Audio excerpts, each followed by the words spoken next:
Genesis 8.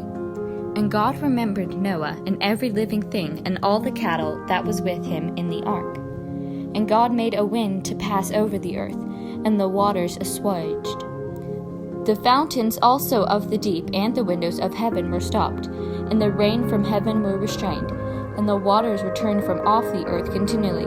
And after the end of the 150 days the waters were abated. And the ark rested in the 7th month, and on the 17th day of the month, upon the mountains of Ararat. And the waters decreased continually until the 10th month. In the 10th month, on the 1st day of the month, were the tops of the mountains seen. And it came to pass at the end of 40 days that Noah opened the window of the ark which he had made. And he sent forth a raven, which went forth to and fro, until the waters were dried up from off the earth. Also he sent forth a dove from him, to see if the waters were abated from off the face of the earth. But the dove found no rest for the sole of her foot, and she returned unto him into the ark, for the waters were on the face of the whole earth. Then he put forth his hand, and took her, and pulled her into the ark. And he stayed yet another 7 days, and again he sent forth the dove out of the ark. And the dove came into him in the evening, and lo, in her mouth was an olive leaf plucked off. So Noah knew that the waters were abated from off the earth. Genesis 8, verses 12 to 22. And he stayed yet other 7 days, and sent forth the dove, which returned not again unto him any more. And it came to pass in the 601st year, in the 1st month, the day of the month, the waters were dried up from off the earth. And Noah removed the covering of the ark, and looked, and behold, the face of the ground was dry. And in the 2nd month of the 27th day of the month was the earth dried. And God spake unto Noah, saying, Go forth of the ark, thou and thy wives, and thy sons wives with thee.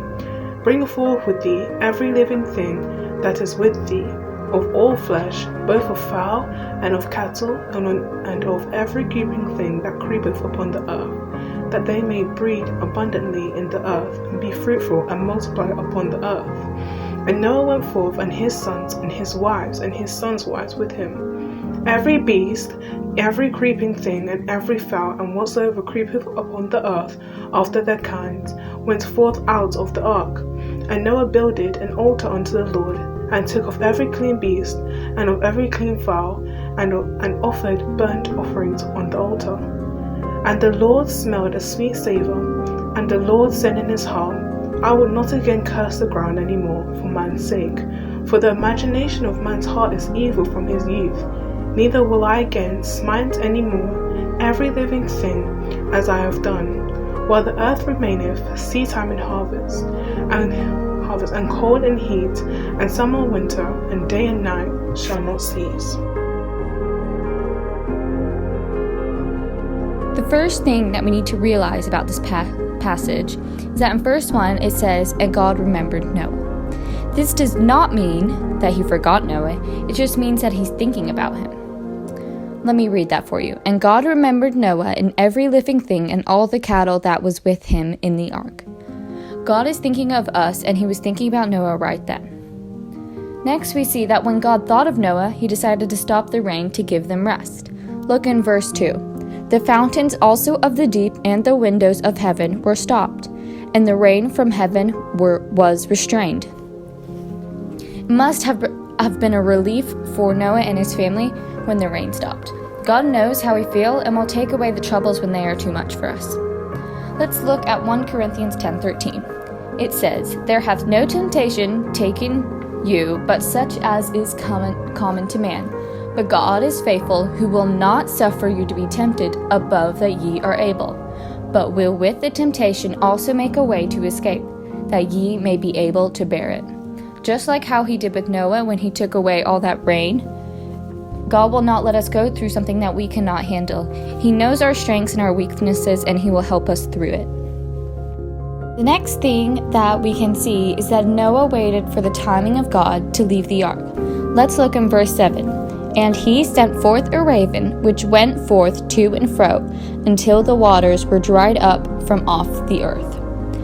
Noah probably wanted to get out of the ark, and we see that he could in verse 5.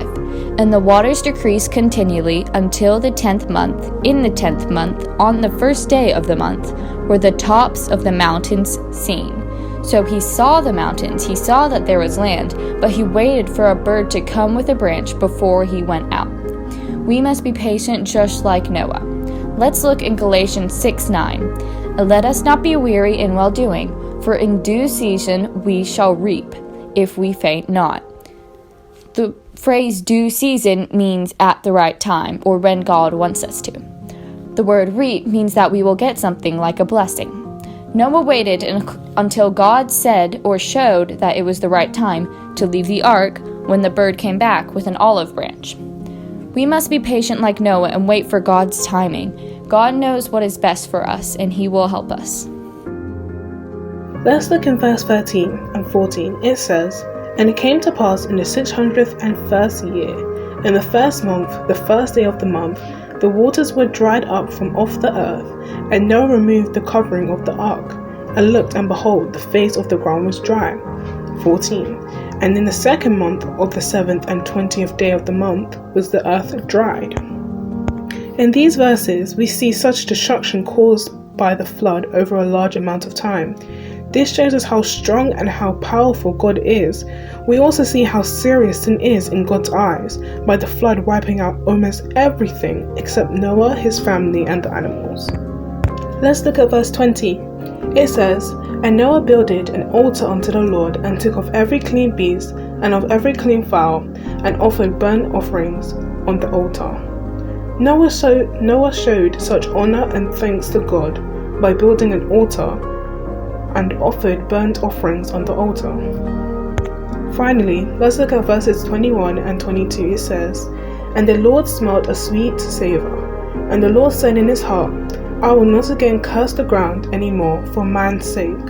For the imagination of man's heart is evil from his youth. Neither will I again smite any more everything living as I have done. While the earth remaineth, seedtime and harvest, and cold and heat, and summer and winter, and day and night shall not cease." We see such great love and compassion God has for us. He says, "I will not again curse the ground any more for man's sake, for the imagination of man's heart is evil from his youth. Neither will I again smite any more every living thing." His love is so great that He promises He will never again curse the ground for our sake and wickedness. Instead, He says, as long as the earth remains, there will be harvesting, planting, cold, heat, summer, winter, and day and night. How big God's love is for us.